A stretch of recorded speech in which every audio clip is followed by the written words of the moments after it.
So this is gonna be my review of the lockon harut. I'm just doing a voiceover to one of my death matches I just did. I think that's the third death match I played, so I'm not all the way warmed up, but I think it was enough to like showcase what this pad is for and what you can do with it.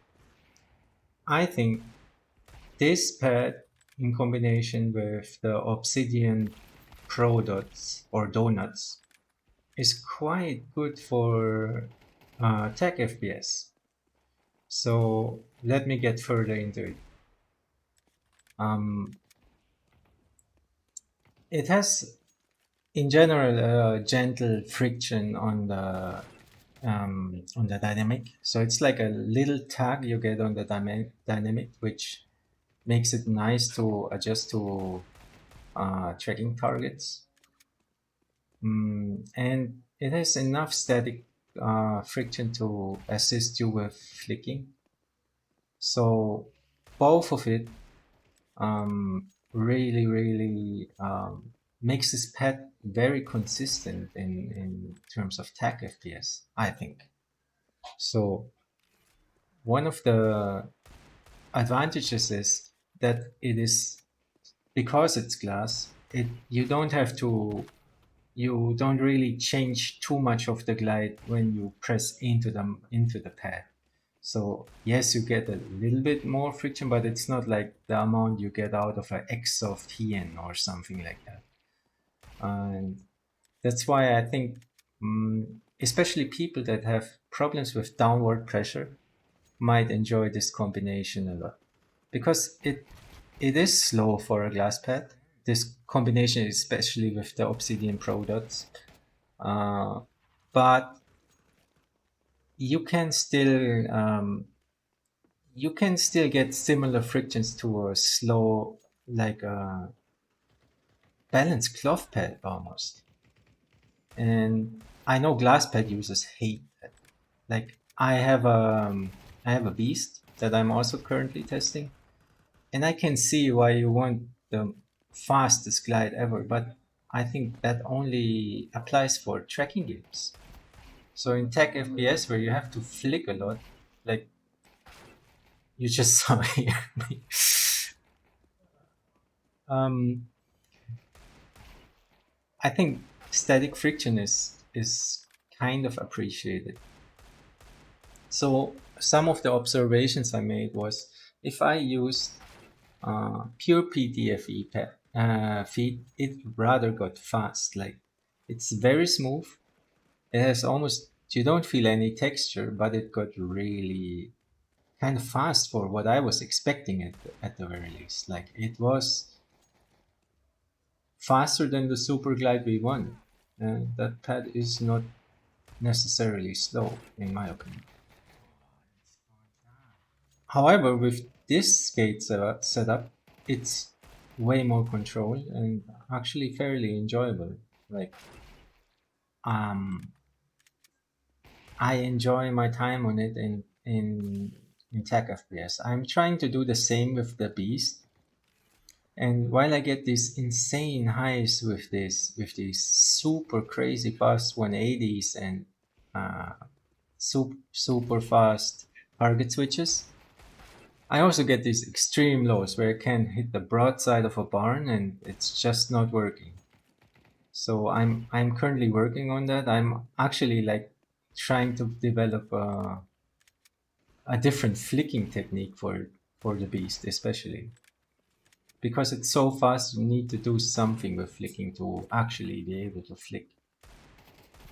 Um, Here, you it's still glass. It's not slow, but it's also for glass rather controlled. And I think that really helps the pad for being a viable tech FPS option. I can't talk. Um, what else is there to say? It's thin enough so it doesn't bother you. don't know the exact number, but it's around 2 to 3 millimeters, like all the newer pads. The edges, I use a sleeve, so it really hasn't bothered me yet. It could be rounder, to be honest, but it's not bad. In terms of skin stick, mm, it's not that much of an issue, but like I play even cloth pads with arm sleeve. I can tell you that the palm of your hand is not as sticky as on older glass pads like the Super Glide V1 or like a Nifter. Um, so it definitely enjoys the improvements of a more modern type of surface that is smooth but controlled. Um, Anything else? I like the design. The design is nice. It could be clearer. I think many people mentioned that. And I would really suggest that you go and try it with different skates. Like I tried about in the 1 week that I had it, I tried about six to eight different PTFE feet, and I ended up on these Obsidian Pro donuts, and I think that's a combination for me actually. I even like it on the Beast because I play tech FPS and it makes it a bit more controllable.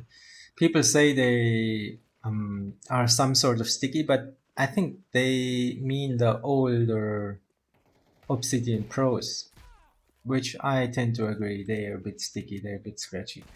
I honestly don't hate that feeling, to be like quite honest.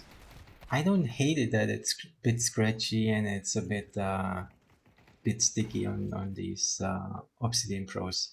But I can see for tracking, this is not the feeling that you want to have.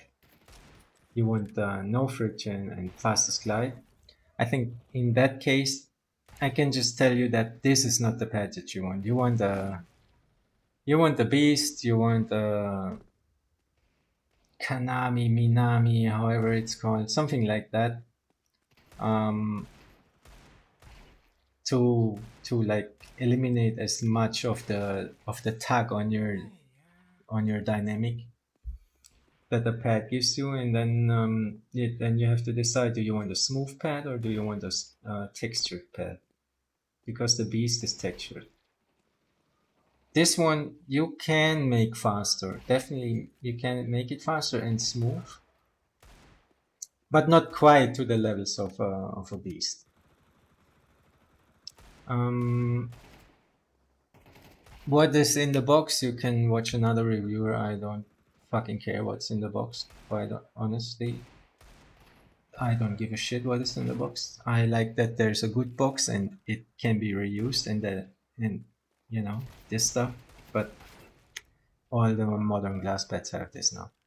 So if there's a medal in the box or a microfiber towel or another sticker, I couldn't care less, to be honest. In my opinion, leave this out. Make the box more environmentally friendly and make the price cheaper. So this is my 5 cents concerning the packaging. I I really don't care, and also the unboxing thing. I only care how it feels. And this concludes my review for the lockon harut.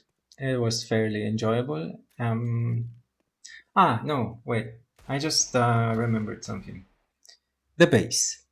The base is not the stickiest, to be honest, and it also smells a little. Okay, that's it. Bye bye.